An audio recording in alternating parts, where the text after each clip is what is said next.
My name is Kayla, and I'm working on a cyber extension, and I'm reading about how Jamaica and the Caribbean islands are different. And I like using the computer because I'm more focused, and I love using the computer at home. And it's really fun. I like it a lot. At Park Avenue Elementary School, they wanted to help 6th grade students prepare for the ELA and math assessments.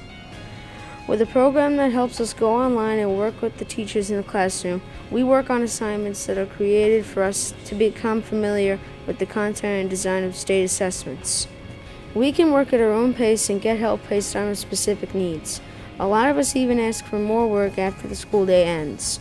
By starting at this process as early as 6th grade, we can hopefully have more opportunities at the secondary level to take courses that we would not otherwise be able to take.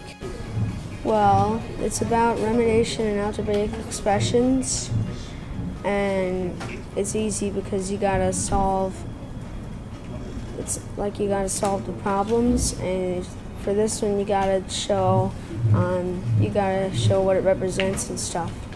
And when you get stuck on something, you just raise your hand and Mr. D will come to you, but when he's working with another student, you gotta wait. But then when he comes to you, he'll help you and he'll show you what to do. And why I like it, it's better than paper. Because on paper, like, you could scribble on it and you can't scribble on the screen, and it's easier for me because the numbers will never go away unless you press backspace.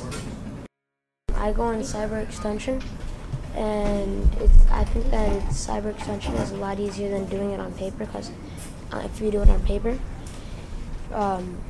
like, sometimes it's hard to read the words because might not have enough ink in the words, and I can't really see the words. Over here it's always clear.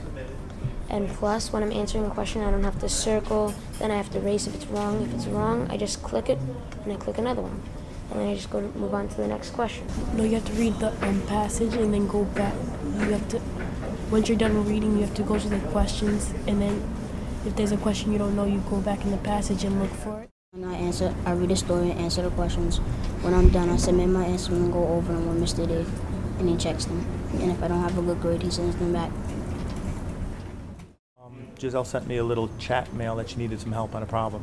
So I came over to help her, and then I get to work on exactly what she needs instead of the whole class and a boring sum or being over somebody else's head. So when each one has a question, they can either ask me or somebody else that's on the chat. And they try and explain it through the chat over the internet. Right now I am working on strategy 5. I just started strategy. There are 16 strategies. It's all kind of like a reading test. And I'm on the 5th reading test, and you just have to answer some questions about the test, and then you submit it up on top. And then you just submit the assignment, and then you go on the next strategy.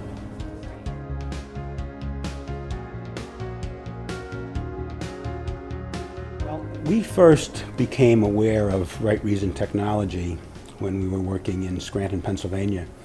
I was working with Dr. Gulbin there, and we had heard about a successful venture that Right Reason had in the Pocono Mountain School District. They were using it for homebound instruction. I went to the Sewanaka Central High School District, where I was superintendent. Dr. Gulbin was an assistant there with me. And it was another large school district, all high school students. Consequently, there were a lot of suspensions and a very extensive homebound program. And we were looking at costs, and discovered that the year before we arrived, the district had spent more than $750,000 on homebound instruction. We thought it was excessive, and it wasn't very effective. The students were not doing well when they came back into the regular program.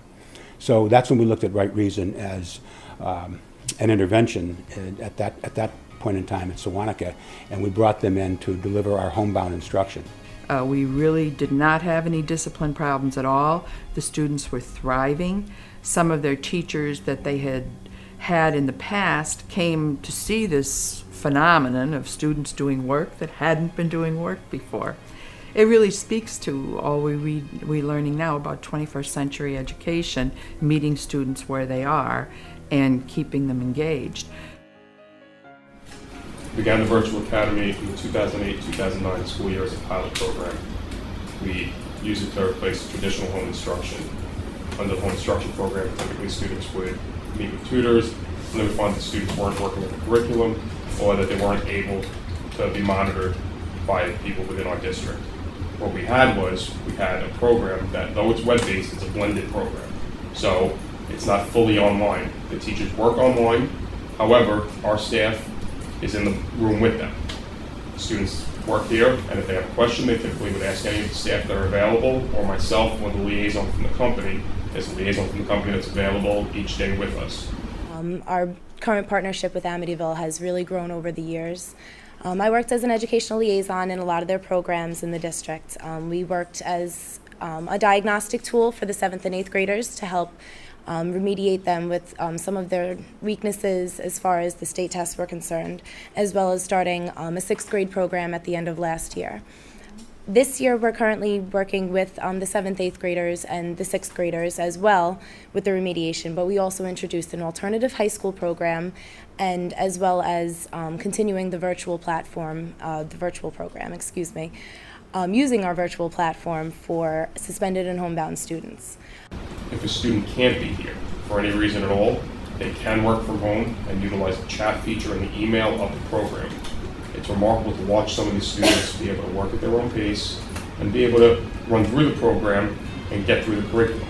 We've seen students excel at this because they can do the material that they typically wouldn't be able to do during the school year, or because they're more engaged. We utilize this program for any students that are out for home instruction for any reason, whether it be suspended students, students out for medical or psychological reasons, or students that might be awaiting placement in other programs. What's been great is to watch the results of the program. We graduated 3 students out of the program last year, and our Regents results were unbelievable. We had 100% passing every Regents exam, with the exception of algebra, and we had an 80% passing rate on the algebra Regents exam. It's a testament to our students, to the staff, and just to the program in itself. I love being a part of this program, and I'm just thrilled to see what's to come of it. Last year, at some point, we had a student that was out. Unfortunately, tragically, he was hit by a car, fractured both of his legs. He was in the local hospital and was able to do his work without missing a beat. The hospital set him up with a laptop. He sat there, he did his work via Virtual Academy. The instructors chatted with him via the chat feature of the program. He emailed myself and the instructors back and forth. Talent is pretty evenly distributed among students, but opportunities are not. And there are many students in our schools today that have different levels of opportunity. For example, our English language learners. They're expected to produce the same kind of test scores on the same assessments as American-born students, and they do need more opportunity. So we were fortunate last year. We got a grant through the state of New York, ESL Bilingual, and we called it Cyber Success Academy. And the ESL students from the middle school were allowed to have remedial work in all of their subjects after school, 4 days a week. And they really loved it. And we had a parent night at the end, and the students came and they got certificates. And they're already asking if we're going to do it again this year. One of the things that the district wanted to do was improve and expand the opportunities for alternative school students, alternative program students. And in making the decisions regarding how that could best be accomplished, it seemed natural to want to infuse and incorporate the virtual learning platform, because it would be able to allow us and our faculty the opportunity to tailor and customize the curriculum for the individual instructional needs of each of the students. So we really have a true differentiated instruction platform that is inherently a part of the virtual program. It's amazing how they're always engaged with the lessons due to the differentiated instruction, and it's amazing to see how engaged they are from all the lessons. Each student works on an individual basis, and they work at their own pace. The students that work very fast get done with the curriculum a little bit fast, and they can move on to more diversified subjects. You know, it's a virtual program, So students are able to work here as well as home. So if they're unable to, I guess, attend class at the time or come here, they have access to the program. They can catch up to work outside of the classroom. Students can work at their own pace. It's more interactive in a sense, so their focus is there 100%. And they just seem interested and motivated. You know, they're motivated to do very well and to get, you know, the task at hand accomplished and finished. I've seen these students excel and pass Regents examinations by doing these programs at the Virtual Academy. Virtual Academy helped me because my grades was higher, there was less distraction, I got to work at my own pace, and there was more one-on-one with the teachers, and they helped explain more. It was just one teacher. There was less distraction, there wasn't a bunch of kids running around, and you could focus on working. It helped me out by focusing more on my schoolwork. When the idea was first brought to the board, it was in reference to students who are on homebound instruction, which I think most districts use, and historically in the sense of having a tutor to go to the home or a library central location, which we did not feel was cost effective or effective in delivering instruction. So it was brought to us as an idea of how to solve that problem. The board decided to go with it because it was, you know, a different means of reaching a hard-to-reach population. So when we came to Amityville, once again we looked at our homebound experience and found that it was very inefficient. Some of our homebound tutors were going off to homes and finding that there was no one there. Sometimes they would try to meet students in the library, they would not show up. And we were paying these people for their time even though there was no instruction being delivered. So once again, homebound instruction was proving to be an inefficient enterprise. So once again we looked to Right Reason for a virtual solution, and at that point in time we introduced once again the Virtual Education Academy as an alternative to homebound instruction.